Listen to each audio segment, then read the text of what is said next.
So TRS party ఉద్యమకారులు, TRS party senior నాయకులు మరి బాలనరసింహగౌడ్ గారు ప్రస్తుతం మనతోటి మునుగోడులో ఉప ఎన్నికల్లో రామనరసింహగౌడ్ ప్రస్తుతం మనతున్నారు. మరి ఈరోజు మునుగోడులో ప్రచారం చేస్తూ మన కంటికి చిక్కారు. సో వారిని అడిగి మరికొని వచ్చింది. చెప్పండి సార్, ఎలా ఉంది ప్రచారము? హంగారు మాటలైనా ఎమ్మెల్యేలు, మినిస్టర్స్ అందరూ వచ్చి ఈడను వాడి ఈ ప్రాంతం కాని వాళ్ళు వచ్చి ఇక్కడ ప్రచారం చేస్తే ఓట్లు పడతాయా? ఈ యొక్క ప్రాంతంలో మునుగోడు నియోజకవర్గం ప్రజలు చైతన్యవంతులు. గౌరవ ముఖ్యమంత్రి కేసీఆర్ గారు ఈరోజు కుసుకుంట్ల ప్రభాకర్ రెడ్డి అభ్యర్థిత్వాన్ని ఇక్కడ నిలబెట్టడం జరిగింది. వచ్చే ఈ యొక్క ఎన్నికల్లో కుసుకుంట్ల ప్రభాకర్ రెడ్డి గారు భారీ మెజార్టీతో గెలవబోతూ ఉన్నారు. మునుగోడు ప్రజల ఆశీర్వాదంతో, అదేవిధంగా మునుగోడు ప్రజల ఆశీర్వాదంతో, కేసీఆర్ గారి ఆశీర్వాదంతో గెలవబోతుందని చెప్పేసి ఈ సందర్భంగా తెలుసుకోవచ్చు. సో డబుల్ బెడ్రూమ్లు ఈయనందుకు వేయాలన్నా ఓట్లు? మీ హామీలు ఇచ్చినటువంటి హామీలన్నీ సీఎం చేస్తాను, సీఎం చేయకపోవడం కావచ్చు, నియోజకవర్గాన్ని కావచ్చు, మండల హెడ్ క్వార్టర్ కావచ్చు, సూపర్ హాస్పిటల్ కట్టిస్తానికి ఇవ్వాలా, నిరుద్యోగ భృతి ఇవ్వనందుకు ఇవ్వాలన్నా ఓట్లు? దేనికి వేయాలి మీకు ఓట్లు? సార్, మీరు ఒకటి గుర్తుపెట్టుకోండి, కేసీఆర్ గారు ఎన్నికల టైంలో చెప్పని వాగ్దానాలు కూడా ఇలా నెరవేర్చడం జరిగింది. మేము ఏ ఎన్నికల్లో కూడా రైతు బంధు ఇస్తామని చెప్పలేదే, ఎక్కడ కూడా రైతు బీమా ఇస్తామని చెప్పలేదే. అవన్నీ కేసీఆర్ ఇచ్చారు. కేసీఆర్ కిట్ ఇస్తామని చెప్పినావా? కళ్యాణ లక్ష్మి ఇస్తామని చెప్పినావా? షాది ముబారక్ ఇస్తామని చెప్పినావా? చాలా పథకాలు ఈరోజు ఇస్తూ ఉన్నాం. ఇలా గొర్రె కాపర్లకు సంబంధించిన గొర్రెలు ఇస్తూ ఉన్నాం. మేము ఎన్నికల్లో మేము పెట్టలే కదా, చెప్పిన పథకాలు ఇస్తున్నాం, చెప్పని పథకాలు కూడా ఇస్తున్నాం. డబుల్ బెడ్రూమ్ అంటే చెప్తారా? చాలా వరకు ప్రభుత్వము ఎవరైతే స్థలం ఉందో వారికి మేము కంపల్సరీ ఇస్తామని చెప్పేసి ప్రభుత్వం చెప్తా ఉన్నది. మీరు అన్నది కరెక్టే, అందరికీ అవి ఇస్తాం, గొర్రెలు కాసుకోండి, బర్రెలు కాసుకోండి, చేపలు ఇస్తాం, చేపలు. కానీ విశ్వవిద్యాలయాలకు ఛాన్సలర్ కానీ వైస్ ఛాన్సలర్ గారు పెట్టకుండా పిల్లలను చదువుకు దూరం చేస్తుంది కూడా మీరే. ఎక్కడ పోతున్నట్టు మన రాష్ట్రం? సార్, నేను ఉస్మానియా యూనివర్సిటీ రీసెర్చ్ స్కాలర్గా, ఒక పరిశోధ విద్యార్థిగా, లా విద్యార్థి మాట్లాడుతూ ఉన్నా. ఈరోజు ఉస్మానియా యూనివర్సిటీ వీసీ ఉండే, తెలంగాణ ప్రాంతంలో ఉన్నటువంటి అన్ని యూనివర్సిటీలకు వీసీలు ఉన్నారు. ఎక్కడ లేరు చెప్పండి, మీరు చెప్పండి. ఉమ్మడి ఆంధ్రప్రదేశ్లో ఎన్ని యూనివర్సిటీలు ఉన్నాయి? ఆ రోజు ఉన్నటువంటి పరిస్థితి ఏంది, ఈ రోజు ఉన్న పరిస్థితి ఏంది? ఈరోజు విద్య పేదవాడికి అందుబాటు తీసుకొచ్చిన ఘనత కేసీఆర్ గారి ప్రభుత్వం చెప్పొచ్చు. ఎందుకంటే మనం అబ్జర్వ్ చేస్తూ ఉన్నాం. ఇవాళ తెలంగాణ రాష్ట్రంలో చాలా వరకు ఇలా ఉన్నత విద్య ఉన్నటువంటి ఎస్సీ ఎస్టీ బీసీ విద్యార్థులు ఈరోజు కేసీఆర్ గారు చదువుతూనే ఈరోజు యూనివర్సిటీలలో చదువుతున్న ఘనత కేసీఆర్ గారు అని చెప్పుకోవచ్చు. మొత్తం మీద చూస్తే 1200 మంది చనిపోయినటువంటి విద్యార్థులు ఉన్నటువంటి తెలంగాణ ఉద్యమంలో నలుగురు ఒకే కుటుంబం వాళ్లకు సీఎం వాళ్ళే, మినిస్టర్స్ వాళ్ళే ఉన్నటువంటి వాళ్ళు, అంటే దొరలపాలన వచ్చిందని ప్రతిపక్షాలు అంటారు. మరి దీని చూడాలి. దొరలపాలన కాదండి, కాంగ్రెస్ పార్టీ. మనం చెప్పండి కాంగ్రెస్ పార్టీ గురించి. తెలంగాణ ఉద్యమంలో కేసీఆర్ గారి కుటుంబం తెలంగాణ ఉద్యమంలో ముందు వరుసలో ఉన్నది. కేసులు పెట్టుకుంది, జైలు వేరు. ఆ రోజు ఎవరు మాట్లాడలే. సోనియా గాంధీ కుటుంబం ఏంది? భారతీయ జనతా పార్టీ అమిత్ షా పరిస్థితి ఏంది? అమిత్ షా ఆయన హోమ్ మినిస్టర్ ఉంటాడు, ఆయన కొడుకు లేడా? బీసీసీఐ చైర్మన్ లేడా? ఇంకో దాంట్లో లేడా? అట్లా కాదు. తెలంగాణ ఉద్యమం నేపథ్యం వేరు. తెలంగాణ ఉద్యమంలో పాల్గొన్నటువంటి ఎంతోమంది విద్యార్థి సంఘ నాయకులకు ఈరోజు బాలక సుమన్ అనేటోడు ఇలా ఎంపీ అయ్యిండు, ఎమ్మెల్యే అయ్యిండు. గాదా కిషోర్ అనేటోడు ఎమ్మెల్యే అయ్యిండు. అదేవిధంగా మేయర్ రామ్మోహన్ ఎమ్మెల్యే అయ్యిండు. మేయర్గా బొంతు రామ్మోహన్ అయ్యిండు.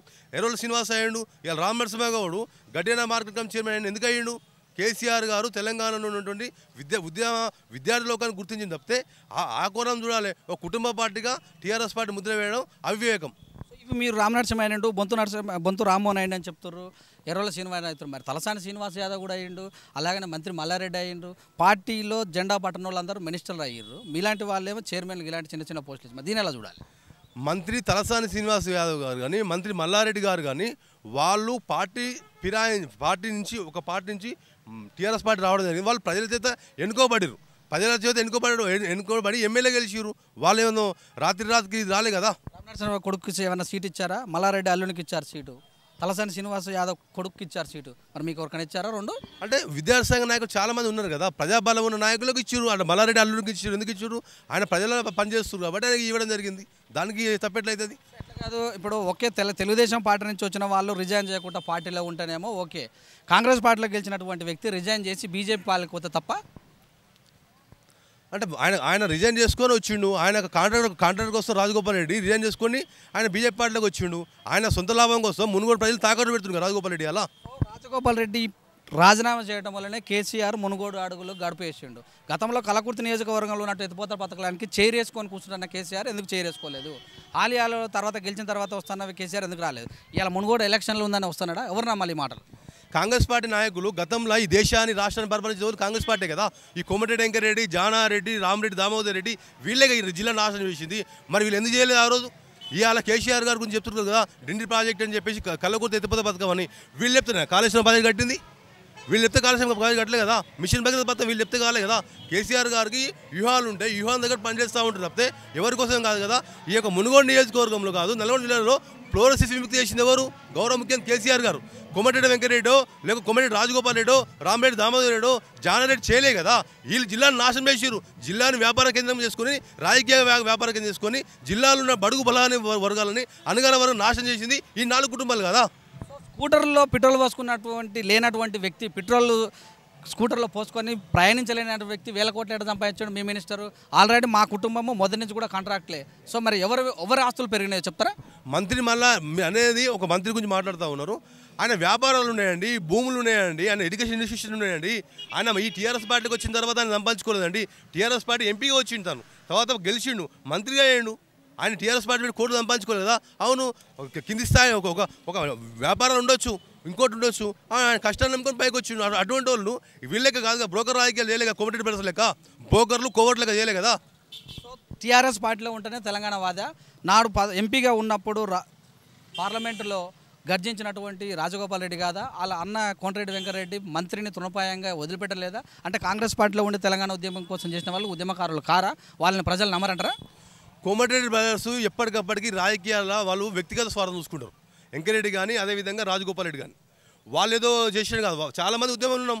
ఇలాంటి మీరు లేరా ఉద్యమాల సబ్బండ వర్గాలు ఉన్నాయి. ఉద్యమంలో ప్రతి ఒక్కరు సబ్బండ వర్గాలు, వీళ్ళే ఉద్యమకారు కాదు కదా. రాజకీయం అంటే కౌశిక్ రెడ్డికి ఎమ్మెల్సీ ఇవ్వడమా? స్వార్థ రాజకీయం అంటే కౌశిక్ రెడ్డి ఆల్రెడీ గతంలో అలా ఎమ్మెల్యే పోటీ చేసిండు. అతను యూత్ ఫాలోయింగ్ అంటే దానికి సమీకరణ బట్టి ఎమ్మెల్సీ తప్పే ఉంది దాంట్లో. కౌశిక్ రెడ్డి ఇచ్చేది మాత్రాన మీరు మరి మొత్తం తిరుగుతారు సంస్థ నారాయణపురంలో. మీరు అందరిలాగానే పింఛన్లు ఇస్తున్నారు, మేమే మీకు ఓటేస్తామని ప్రజలు మీకు అలాగనే చెప్తుర్రా? ఎస్, గౌరవ ముఖ్యమంత్రి కేసీఆర్ గారిని చూసి ఈరోజు బడుగు బలహీన వర్గాలు, గౌడ కమ్యూనిటీ కానీ, పద్మశాలి కులాలు కానీ, యాదవ్ కులం కానీ, ముదిరాజు కులాలు కానీ మాకు ఈరోజు నేతన్న సంబంధించినటువంటి పింఛన్ కానీ, గీతన్న పింఛన్ కానీ ఇస్తున్నవారంటే, ఆసరా పింఛన్ ఎవరైతే ఇస్తున్నారంటే గౌరవ కేసీఆర్ అని చెప్పేసి ప్రజలు చెప్తా ఉన్నారు. మేము గడిచిన వారం తిరుగుతూ ఉన్నాం కదా, మునుగోడు నియోజకవర్గంలో అన్ని గ్రామాలు తిరుగుతుంటే బ్రహ్మరథం పడతా ఉన్నారు. అయ్యా మేము కేసీఆర్ సార్కు కారు గుర్తు కొట్టేస్తాం, కుసుకుంట్ల ప్రభాకర్ రెడ్డి భారీ మేడతో గెలిపిస్తామని చెప్పి వాళ్ళే చెప్తా ఉన్నారు. 6 తారీఖు నాడు మళ్ళీ చర్చలోకి వస్తారా? పక్క ఎందుకోసం 6 తారీఖు కోసం, 10 తారీఖు కోసం, 12 తారీఖు కోసం మీరు ఎప్పుడు పిలిచినా రెడీ ఉన్నాం. టీఆర్ఎస్ పోయి బీఆర్ఎస్ వచ్చింది, వీఆర్ఎస్ తర్వాత అంటారు. మరి ఇవన్నీ పనిపాటలు మాట్లాడతారండి. టీఆర్ఎస్ పార్టీ 2001 పార్టీ పెట్టిన ఏం మాట్లాడండి, చంద్రబాబు నాయుడు, రాజశేఖర్ రెడ్డి, ఇంకోటి ఏం మాట్లాడు. ఆ రోజు కేసీఆర్ విమర్శించాడు ఈ పార్టీ ఉండదు. ఈ తెలంగాణ ఉన్న ఈ మూర్ఖులు కోమటిరెడ్డి వెంకరెడ్డి అదేవిధంగా రాజగోపాల్ రెడ్డి, జానారెడ్డి వీళ్ళందరూ కూడా వాళ్ళు ఆ రోజు ఎవరు చెంచగిరి చేసి వీళ్ళందరూ సమైక్యాంధ్ర చెంచగిరి చేసిన వీళ్ళు కూడా ఆ రోజు అట్లా కేసీఆర్ అట్టినారు, టీఆర్ఎస్ పార్టీ అట్టినారు. ఏమన్నారు, ఈ పార్టీ ఉండదు చేయరని చెప్పేసి. అయినా కూడా అవన్నీ ఛేదిస్తాడు కేసీఆర్ గారు. ప్రతి రాజకీయంలో వ్యూహాలు ఉంటాయి. ఆయన చేసే కంపల్సరీ బీఆర్ఎస్ పార్టీ భారతదేశంలో కీలక పాత్ర పోషించబోతుంది. ఉద్యమం అప్పుడు కోట్ల రూపాయలు నేను కేసీఆర్కి ఇచ్చాను, ఉద్యమం బాగుండాలని రాజగోపాల్ రెడ్డి అంటున్నారు. మరి దీన్ని నేను చెప్తాను. బోకర్లు వీళ్ళు, రాజకీయ బోకర్లు కదా. ఈయన ముఖానికి ఇచ్చిన ఆయన అప్పుడు ఏడవని టీఆర్ఎస్ పార్టీ ఏడవని నేను పోయి అయినా కాంట్రాక్ట్ చేసుకుని అయినా కేసీఆర్ డబ్బులు ఇచ్చేస్తా అయినది రాజగోపాల్ రెడ్డికి. సిగ్గుశరం ఉండాలి మాట్లాడడానికి. కేసీఆర్ నీలాంటి 3 సార్లు కొంటాడు, గుర్తుపెట్టుకో Rajagopal Reddy. Thank you sir.